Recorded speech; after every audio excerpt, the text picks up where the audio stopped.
that I could jump, but let's go to, but I would just tell you that we have seen current account getting better, meaning that the difference between imports and exports in terms of balance of trade, we are increasing our exports.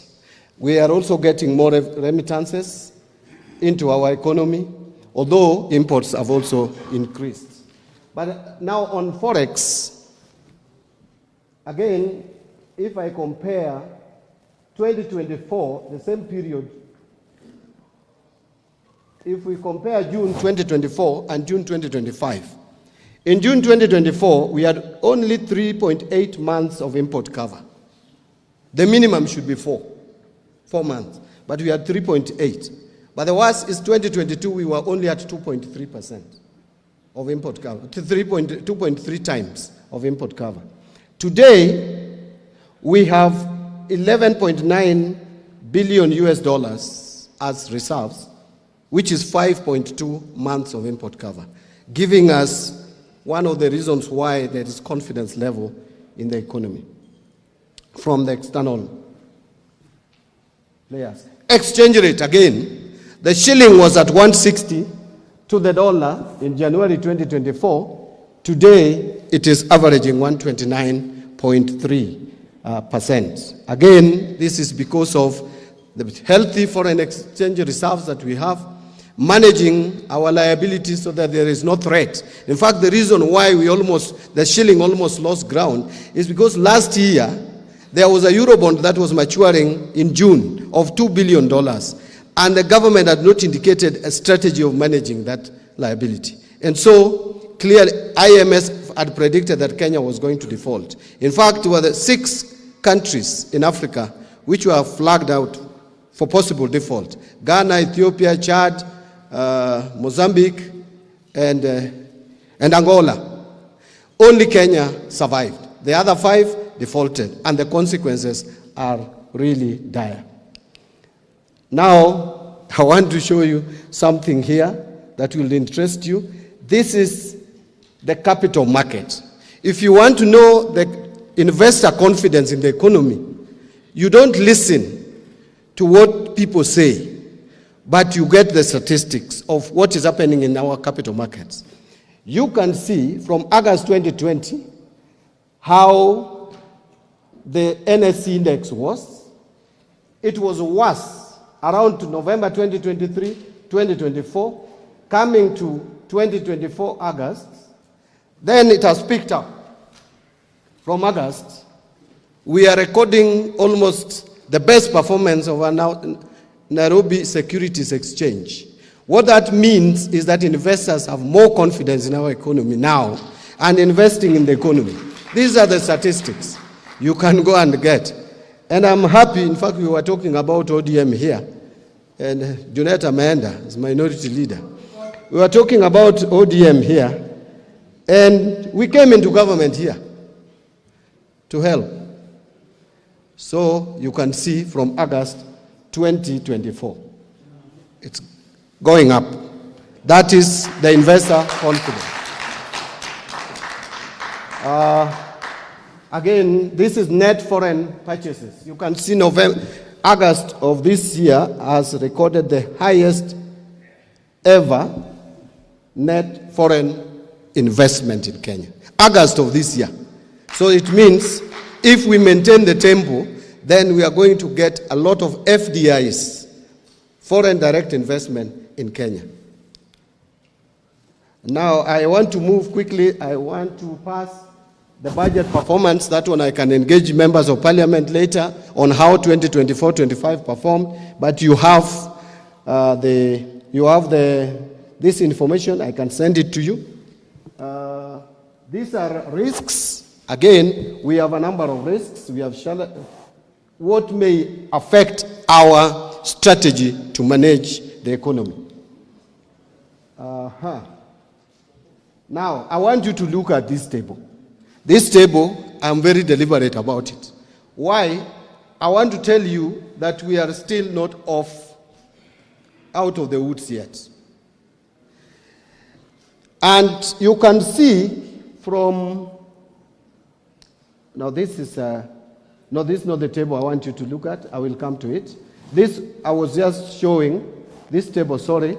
The table that I've just passed, anyway, I'll not go back to it. Oh, it is back. This table is just showing you the aggregate numbers of our budget for this year compared to last year.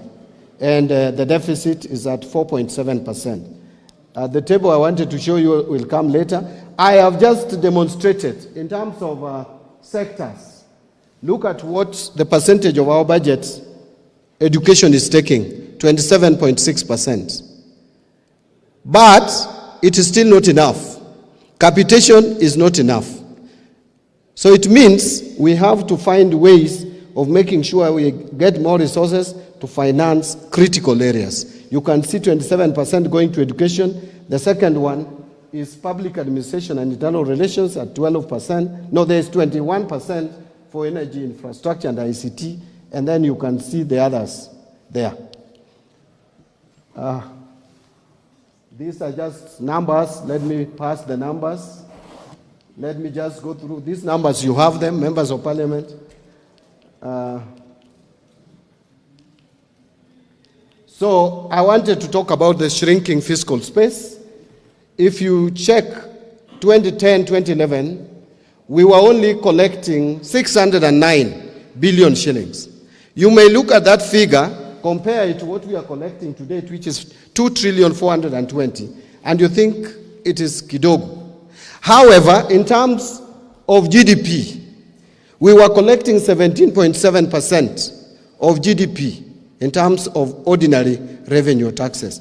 Today, we are collecting about 12%, 14%. Actually, it is 14%. This percentage is 14. I have shown there just the change in percentage. But the next slide will show you that from 2010, it was 17.2% what we are collecting in terms of revenue or ordinary revenue to GDP. Now we are collecting only 14.3%. That means there's something about our revenue collection. What is happening? How come the economy is growing, but we are collecting less and less as a percentage of that GDP? I hope I'm communicating. I don't want to make it too technical. I want to make it as simple as possible. Now, this is the table that I'd earlier indicated thought we had reached. This is a table that you need to pay keen interest in. In 2013, 2014, maybe I can take one of this. In 20, I hope this will still be captured by the mics.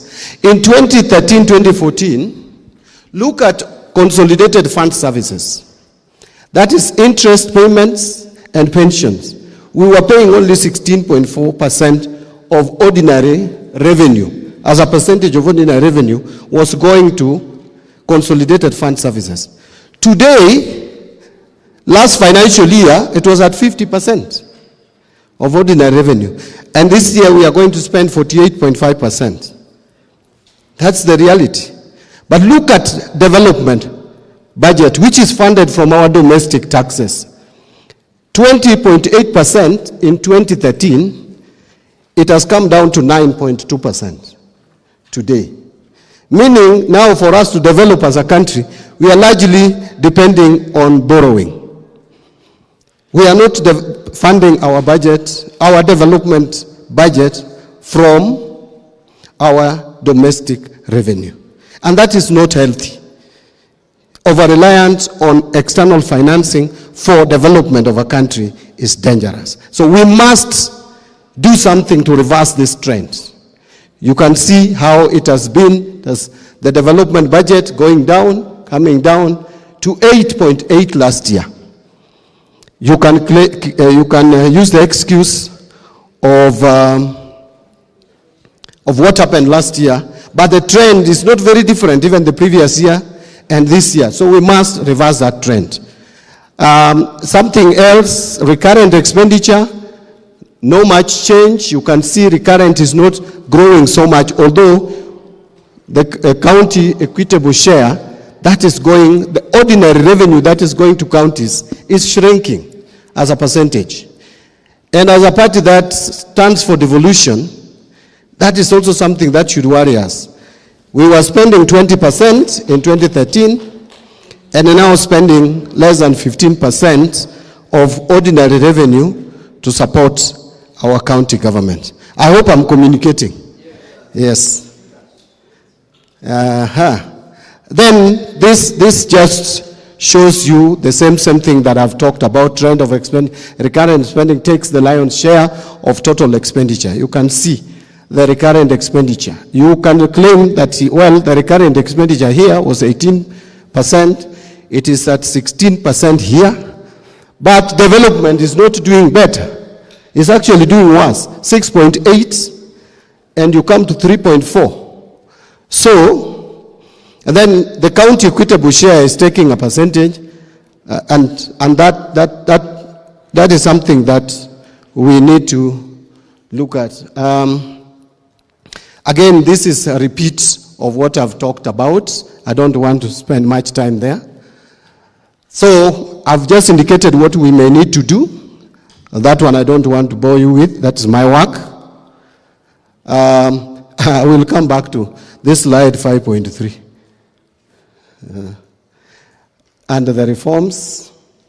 So this is the primary surplus. This is what we are doing at the Treasury with the primary surplus. What is primary surplus? Primary surplus is total revenue minus expenditure, excluding interest paid on loans. So you remove the interest that you pay on loans, the remaining expenditure you subtract from your revenue. That figure should be a surplus. That is when you can manage your debt. But we have been having deficits all through. You can claim that the deficit has been shrinking, but it has been there. But now you can see the policies that were put in place in 2025-26, we are going to have a primary surplus. If we maintain the fiscal discipline, we will have a primary surplus. This is the debt to GDP. You can see it has been rising steadily, very fast, to 68.7. Now is when it started coming down.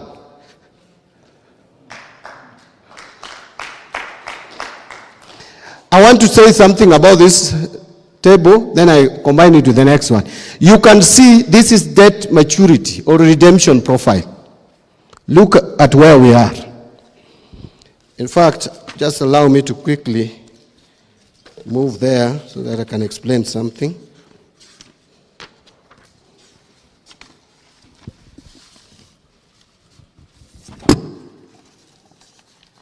Sorry, I'll keep you, yeah, I'm there. So, you know we have different debts. If you want to manage debts, you have to first profile the debts and see the most expensive, and those are the ones you start with. Now, we have 4 categories of debts. We have the cheapest debts, which are called multilateral. Those are the cheapest. Then we have bilateral debts. Then we have international sovereign bond. And then we have commercial bank debts. This is only external debt. I've not discussed with you the domestic debt. Now, this is maturity. These are debts that we must pay in these years. You can see for this year, we will pay a total of 2.64 billion US dollars. The following year, it is 22.24 billion, then 2.906, then 2.525, then 3.328, and like that. Now, this year, if I can put a ceiling here, 2030, 2031, and 2027, 28, there is something that happened here. The COVID. This is COVID period loans. We took loan here, especially from the multilaterals. And those loans were short-term loans, but they were soft loans with no interest, but they are now coming for maturity. They have to be paid. So this is what is happening here. Whoever will lead this country around this time must be aware of this challenge, including ODM. You must be aware of this challenge. Now, here, so multilaterals this year, this financial year, we are paying $609 million. Bilateral, we are paying 871. International sovereign bond, 107. Commercial bank, we are paying 1 billion. In terms of shillings, this year, we are paying 343 billion. That is this figure here. But I am happy for two things, which we have done since I went into office. Number one, if you look at this international sovereign bond of 107, it would have been 300 if we did not manage that liability by spreading it out. So we reduced that. But we targeted commercial debts because they are the most expensive. And I will now maybe move to the next slide. This is just a repeat of that. This is a slide that I want to explain in debt. If you look at the commercial bank, you can see the figures are coming to $1.053 billion US dollars for this year. The biggest is Trade and Development Bank, TDB, 748. We had an option to refinance that loan, get money again from them and refinance. But we said no. Why? Because the interest rate on this loan is 11%. And it can go up depending on the interest rates in the US, the Fed interest rates, because it is pegged on that. So we made a decision this month, and we have paid 600 million of this. We have already paid. We are only remaining with 148.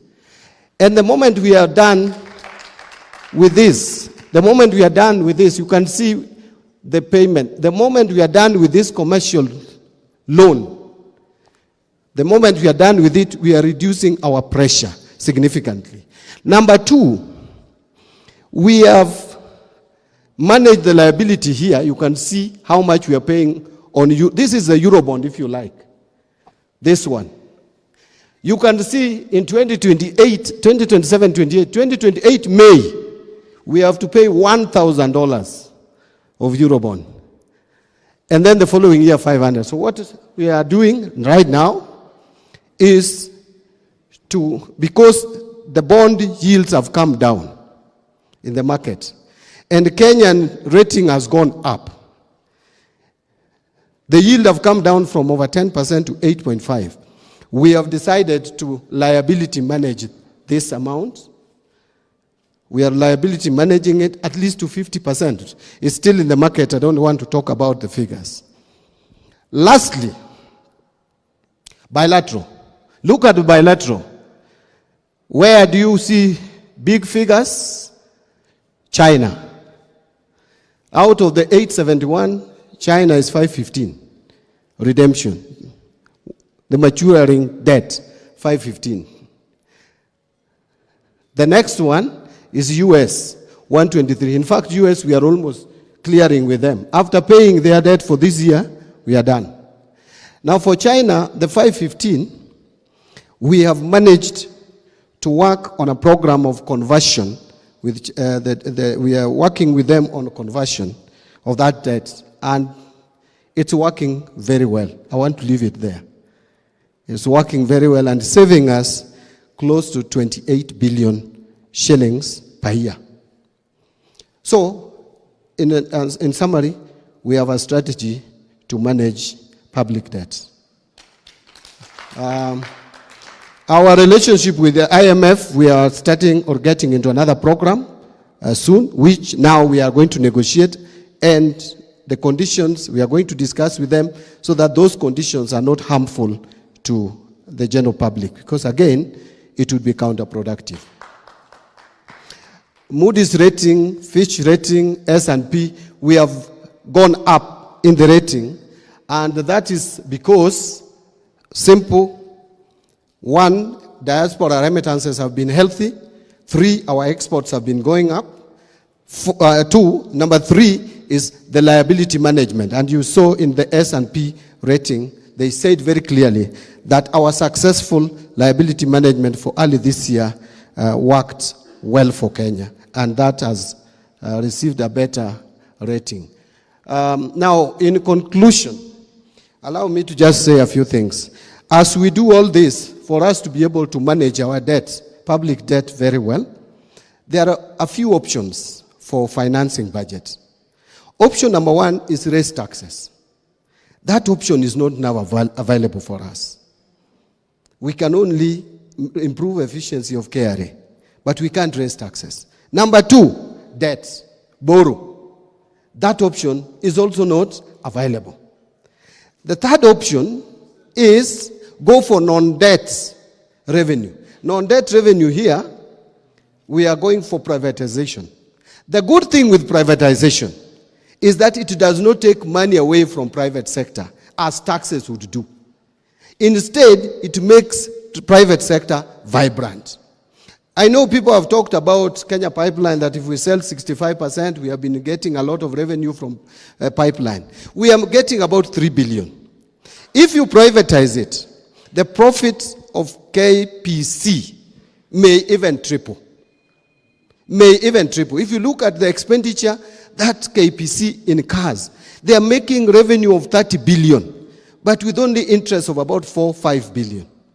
The rest is expenditure. That can be reduced and you make more profit. So even with 35%, you can still get 3 billion or even more. But again, you will have got money, you will have received money, which money would help you support your budget and will help you run your program. So I would request you that privatization, and there is a bill, I will come before Parliament and defend that privatization bill. It is good. It's a good bill. I will discuss it with you. The other one is securitization. I don't have time to discuss that. It's also an option for us. It is selling asset. It is not taking fresh loan. Finally, on reforms, treasury single account is very important because at the moment, people request for money. Then they go and create, you request for 100 million to pay for various services. Then you put it in the current account and use it as you wish. In the process, you find some requisitions are made to pay our party leader, for example, his business, if he supplies or he does business with government. But that money ends up with Junet. Treasury single account, the system we are bringing, if you requisition the invoice, you will pay only the invoice requisitioned. And that one we have already implemented. It's going to take effect. On the controversial one, e-procurement. I don't know what was said here before I came, and that is where I'm going to end, Baba. On e-procurement, without pretending, we all know what is happening in this country. If you don't know who knows who, you can't get business in government. It is difficult because of manipulation. You complete your tender documents very well, you present them, tender is opened, then later on, you realize someone, because you have quoted low, and I want Governor Gladys Wanga to win the tender, what I do is just to plaque the documents of Millie. I plaque tax compliance, take it away, and you lose it. So what we are saying is have the budget uploaded in the e-procurement platform. Then, annual procurement plan is also uploaded there. And many, forget about the noise outside, many procuring entities have already uploaded their annual procurement plan. It will surprise you that today, if you use your phone, you can access annual procurement plan of State House. Something that had never happened before. No one knew what is being bought at State House or anything. After that, with the procurement plan, advertisement will be done in the system. So anybody can see. I've had people saying, but people who are working in remote areas, what of presently? How are they knowing that there is an advertisement somewhere? Those challenges can be dealt with. But let us onboard this system. Then, once you supply documents online. Everybody will see. Evaluation will also be done online, and they will be seen. And as I conclude, the most interesting part of this system is that even payment, ile maneno ya kusema that you had already done business with government, lakini hujalipwa, will be reduced to minimum. Because no one will allow anything that was not in the annual procurement plan to be paid for. So payment is also going to be integrated with the procurement system. And then we have a working system. Every system will have challenges. So we will be dealing with those challenges as they come, including the challenges of NGCDF, which probably you want local people to get business. It is true. We have factored in that in the system. A percentage must go to locals. We have factored in persons living with a disability, women and children. If your budget does not have 30% reserved for that, it will not be accepted in the system. So all those have been taken care of. And the other challenges, I've been told to implement it gradually. We will discuss some of those challenges. But by the end of the day, a system like this, if you allow people to decide when to implement it, you will never implement it. Otherwise, colleagues, thank you very much for giving me opportunity to make this presentation. I want to tell you that as you sent us into this government, we are doing something. Or at least I know at the Treasury, we are putting efforts to make sure that things are better. You remember, this is the first time, Junet, allow me to say this. Because, you see, my concern is that if you send your experts to government and something positive comes out, you should be the first one to say it. Isn't it?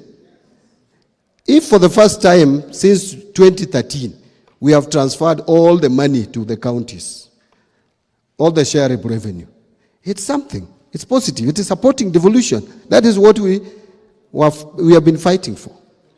NGCDF, we transferred all the money, including arrears, to the constituencies. And Baba, I have provided for 58.8 billion to the NGCDF for this year again. And we will start releasing the money from October. Every month, we will be doing 7 billion. I can see you are telling me not to tell Baba that. Baba, I just want to tell you that personally, I still support NGCDF. I know you have a different position on that, but as your expert, I must report that I support that NGCDF. Thank you very much.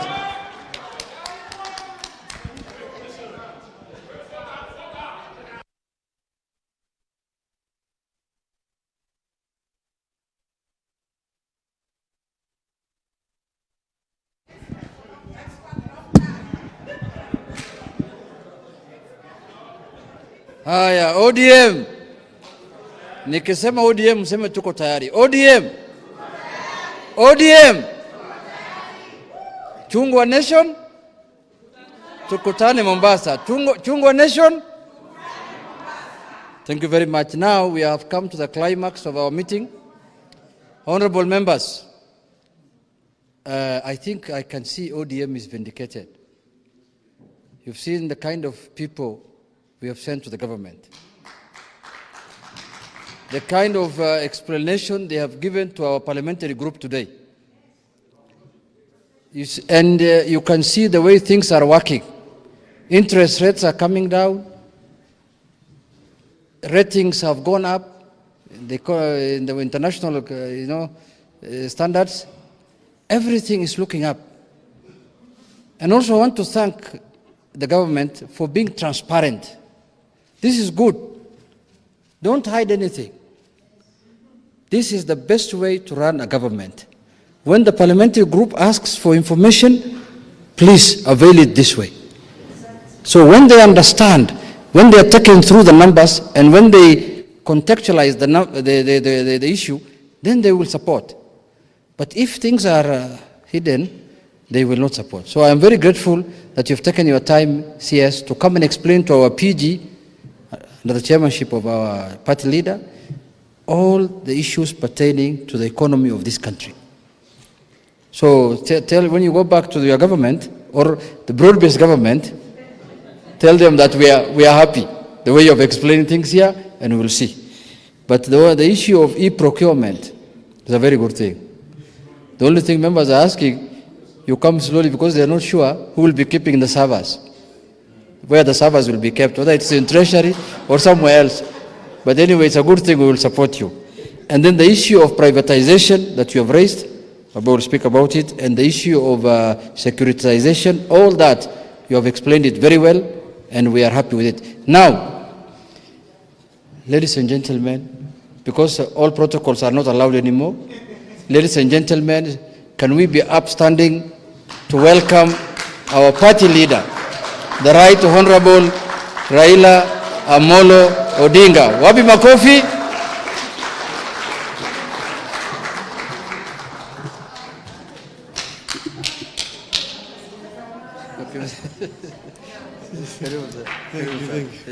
Thank you.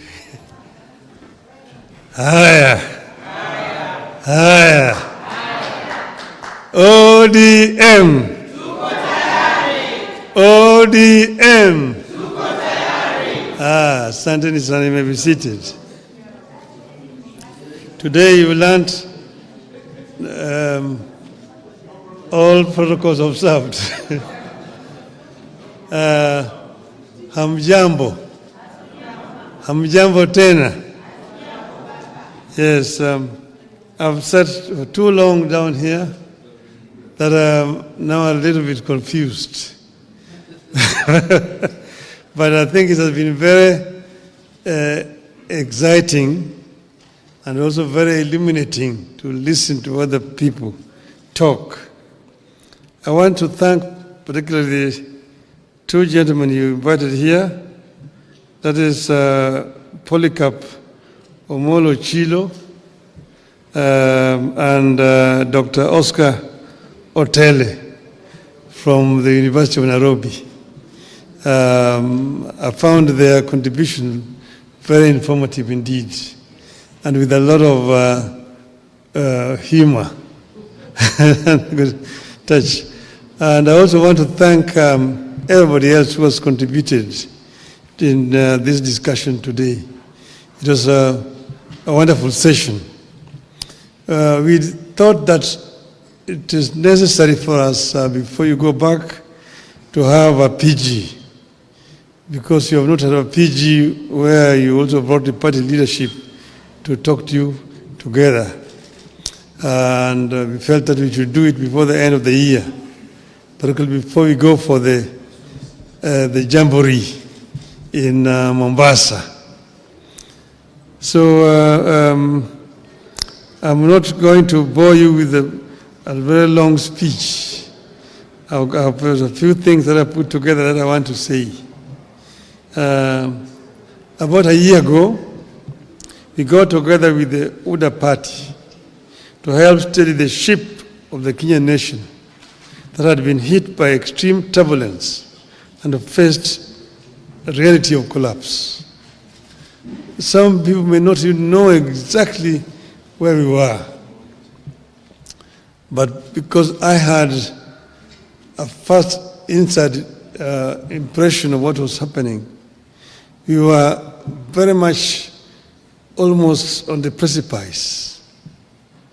Because as you see, after so many days of demonstrations, you saw that eventually the military were on the streets. And they were on the streets, of course, they were fairly civil to the wananchi at that time. But that was because they had not been given instructions. And you know, there is what you always all the time talk about, the chief of defense forces. Once the military are given instructions, they execute. And we are almost there. We're almost there. So he said it's better to have a country that is civil, where leadership can be replaced through the ballot rather than through the bullets. And that was one of the reasons why we did what we did at that time. The coming together started informally, with some of our members joining the government. We later formalized the arrangements through a memorandum of understanding, signed publicly with ODA and shared widely with the public. This far, a core agenda of our coming together has been achieved. We have a stable and peaceful country. We beat back the chaos and created an environment in which you can agree to disagree without staring at collapse. I recognize and appreciate the role our MPs continue to play in the realization of this noble goal of preserving the nation.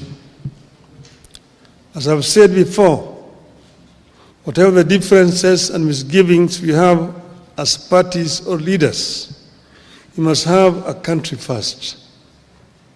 Only then can we set about discussing how to perfect the nation's imperfections and even who is to lead the nation. This is a core belief of our party. We stand for and with the country and act in the interest of the people of Kenya. I am convinced that Kenyans want Kenya to stand, and we stand with them on this. Ronald Reagan used to tell Americans, and I quote, "If we ever forget that we are one nation under God, then we will be a nation gone under," unquote. As Kenyans, we know only too well what happened to nations that went under. Some took too long to come back, others never made it back at all. Kenya must never tempt that fate. As a party, we must never be ashamed to remind the people that we can never accept collapse as an alternative path to power. We must never be shy to remind the country that as a party, we have pursued compromise before and will pursue it whenever necessary in the interest of the nation. We had the option of taking it out to the bitter end in 2007-2008. All we needed was to insist that we would not engage in any talks with our opponents. But we saw the danger of Kenya collapsing, and we opted for compromise for the sake of Kenya. We steadied the ship when the gridlock threatened the Uhuru Kenyatta administration. In order to make the country move forward and pass some of the agenda that was seen to be pro-people between 2018 and 2022, ODM had lent a hand. We asked for no titles or positions in return. We insisted only on better policies and programs for the people of Kenya and reforms so that we would not witness the repeat of what had happened in 2017. History indicates that each time the leaders of this country have come together, some great things happen. We got the 2010 Constitution because we made compromises with the President Daniel Arap Moi and made him appreciate that it was in his interest, as well as the country's, to midwife a new constitution. We achieved more under the Grand Coalition government than under the NAC regime. The NAC regime swept to power in a wave of popularity but quickly got hijacked by isolationists and quickly lost the plot to tribal demagogues. Over time, we have appreciated that it takes teamwork to get any edifice, a country included, back on the right track. Today, we are again seeing early fruits of cooperation between political parties. By blending what ODM has always believed in with what ODA believes in, we came up with their widely accepted 2025-2026 budget. Thanks to the ODM experts. We have also come up with programs to implement agreements like the NADCO report and the MOU that lay ground for the realization of our broader national ambitions. The ability to make compromises without compromising the core values and the goals is yielding fruits.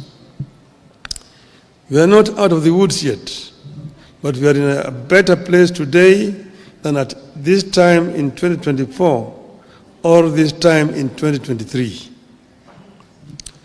Much work remains to be done in the pursuit of a stable, equitable, and prosperous country that delivers to the citizens. It will require firm and resolute leadership, regular consultations, more sobriety, and constant focus on the needs of the people. I mention sobriety because in times like this, it is possible for politicians to spend more time listening to the echoes of their own voices and the cheers from the masses, and forget that we are leaders and we are supposed to be leading.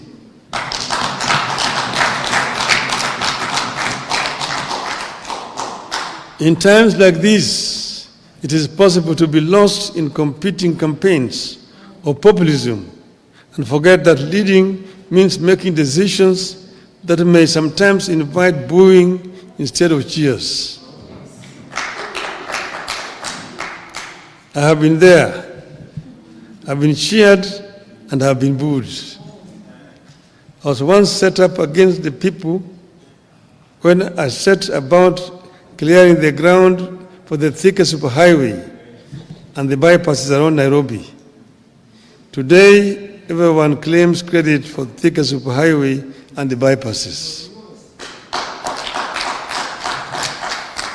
My colleagues in Parliament once disowned me when, together with KANU, I championed the Constitution Review Commission that laid the groundwork for what became the 2010 Constitution and which everyone claims credit for today. So my appeal to you as we embark on some of the legislative agenda coming up is that you should never feel powerless or feel like giving up because populists around you are seeking popularity at the expense of leadership. When they call you Baba and someone sets the homestead on fire, does Baba join the burning of the homestead just because it looks like exciting, or does Baba help to put out the fire? Does Baba release his sons and daughters to add fuel to the fire, or does Baba ask his children to fetch water? I know you know the answer. There's a time to lead and a time to acknowledge cheers. Popularity surges and wanes. Cheering masses come, change, and go. But solid service to the nation, brought against all odds, stands the test of history. Today, I charge you to soldier on in this cause. It is good for our people. It is good for our country.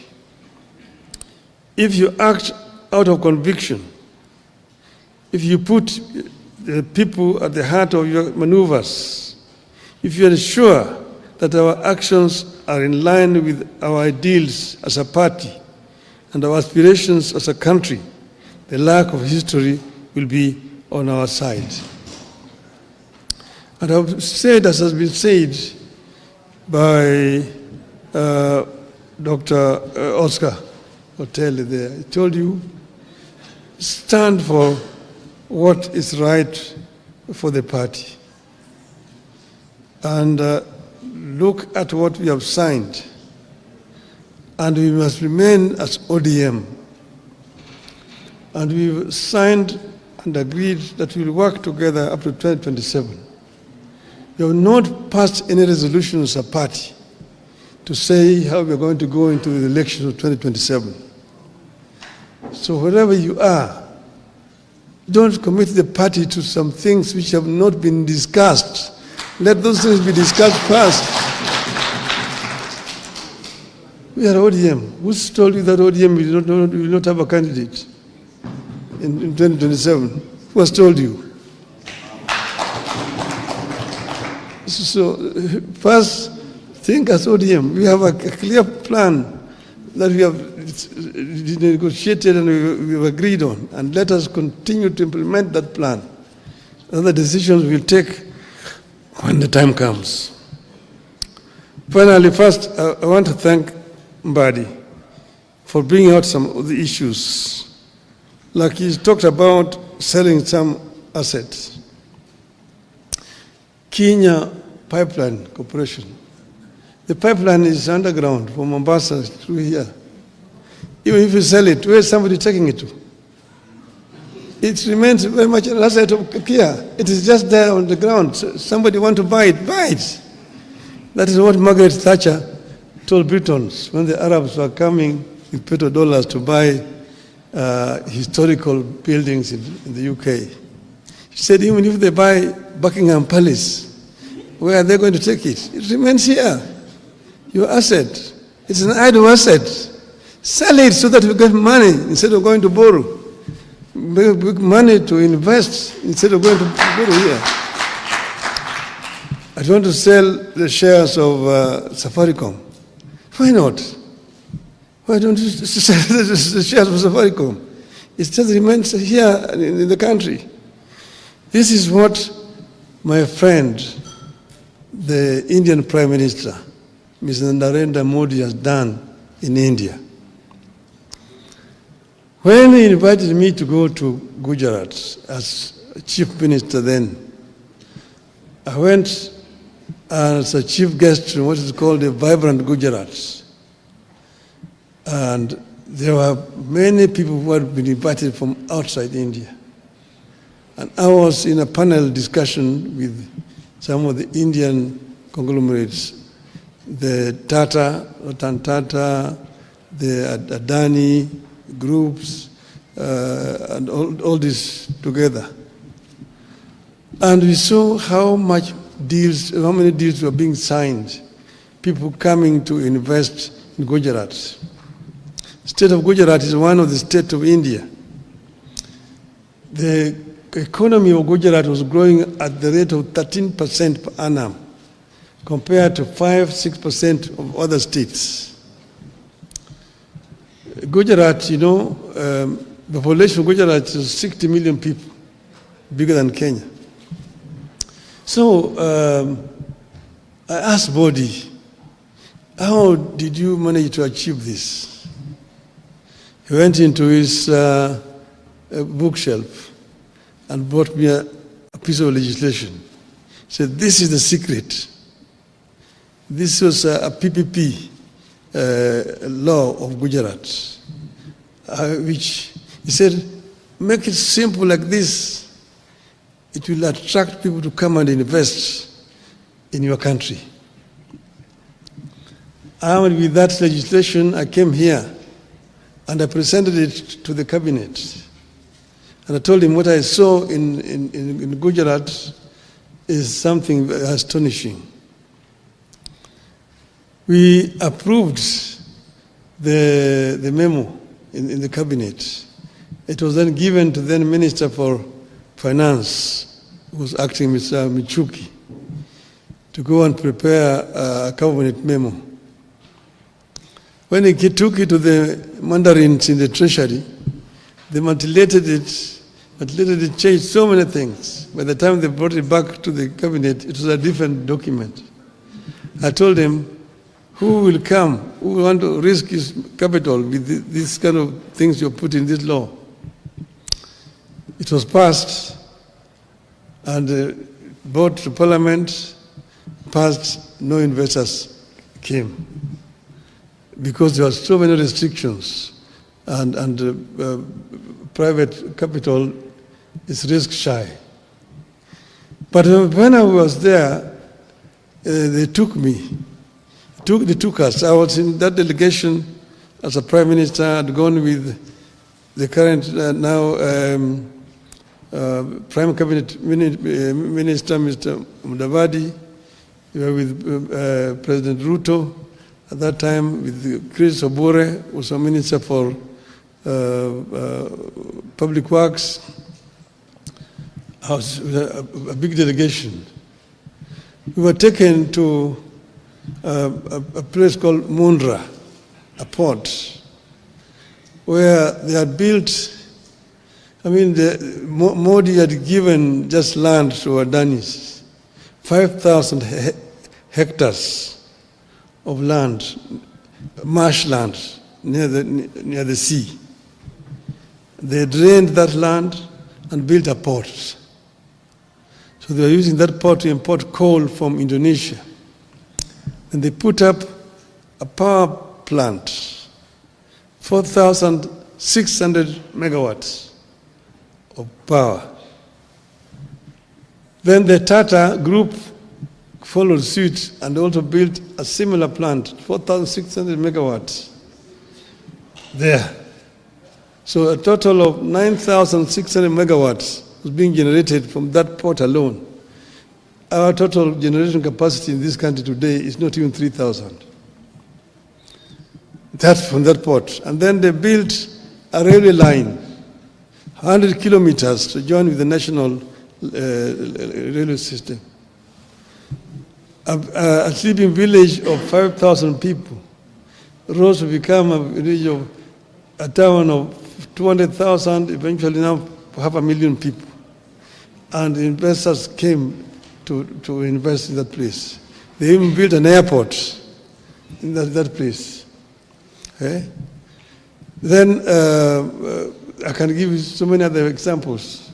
So you find the same people, Adani, are given them Bombay. Bombay airport used to be so dilapidated, fly infested and so on. They could have constructed Bombay airport. Today, Mumbai airport is so efficient when you go there. You go and look at the Delhi airports. When Modi eventually became Prime Minister of India, he now replicated what he had done in Gujarat in the whole of India. Within the time that he has been the Prime Minister for 10 years, they have constructed 130,000 kilometers of railway line through PPP. They have, in almost every state in India has got 2 international airports in India. All this being done through PPPs. And that's why when Adani came here to want to do this airport, and too much noise was being made in Parliament, for no reason at all. They pulled out.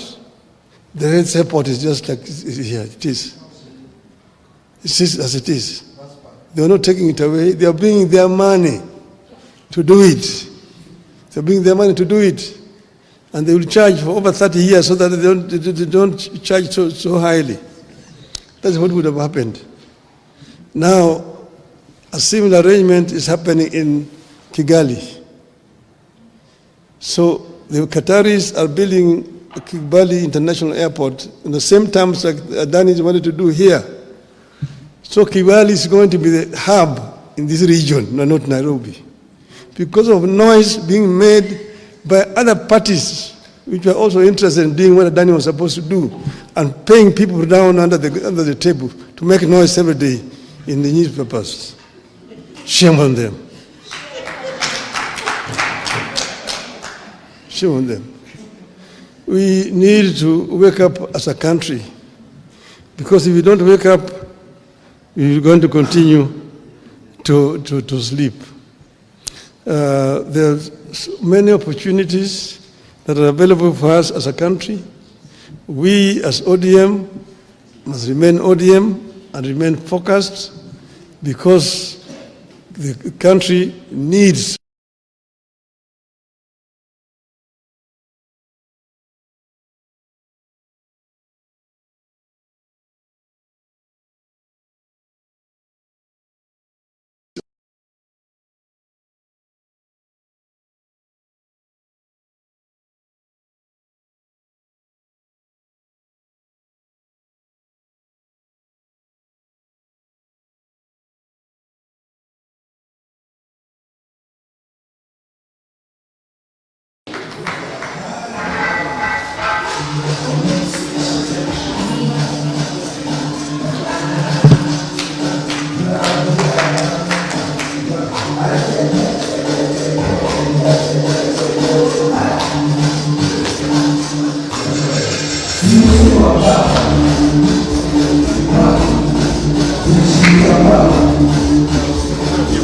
I know, huko nje. Haya.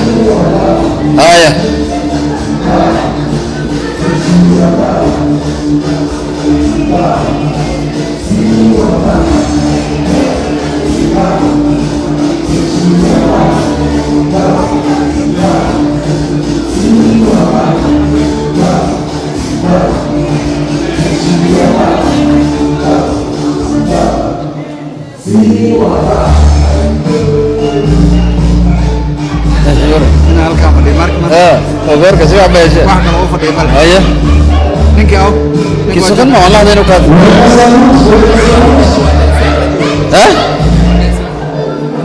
Naomba mkuje hapa juu kidogo. Naomba baba arudi kwa jukwaa. Naomba ukuje hapa juu baba.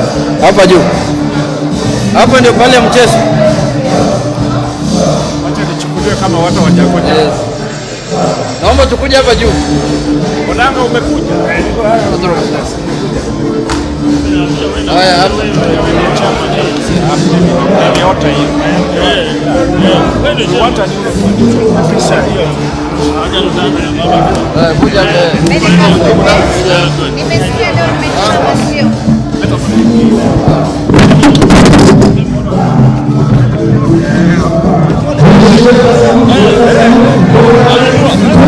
Wacha.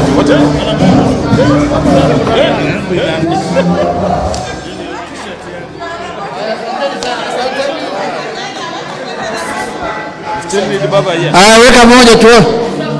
One more. One more.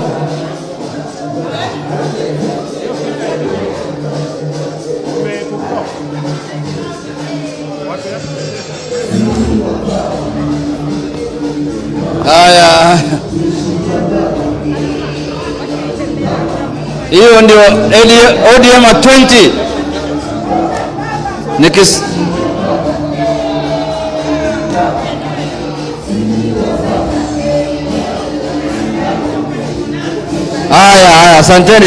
Asanteni sana. DJ narudisha chini. Tusimame tu hapa. Let's just remain standing here so that we conclude the meeting. Baba, we want to take first this opportunity to thank you for gracing our parliamentary group meeting today. And we wanted to do a resolution. But listening to the Baba's national address, it was a resolution on its own. Because it has captured everything we wanted to speak about. Baba has talked about ODM, he has talked about the country, he has talked about the nation, he has talked about the economy, he has talked about the future of ODM, he has talked about everything we wanted to resolve, what to do in parliament, on issues of privatization, issues of PPP, issues of securitization. He has addressed all that. So we are going to take Baba's speech and disseminate it to members of parliament individually and tell them whenever an issue arises, refer to Baba's speech. Yes. Paragraph 2. Another issue arises, refer to Baba's speech.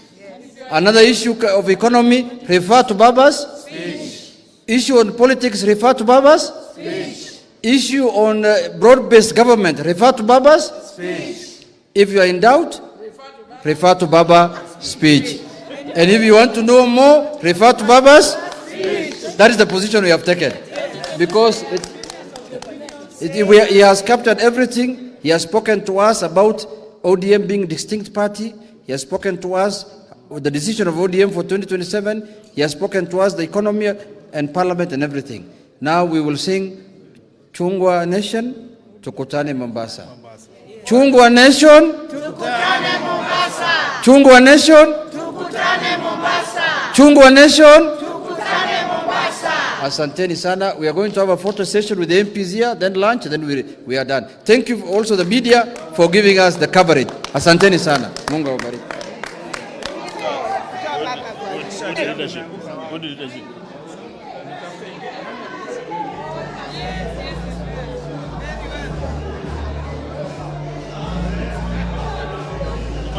Hapa. Wewe anaanza kuishirana.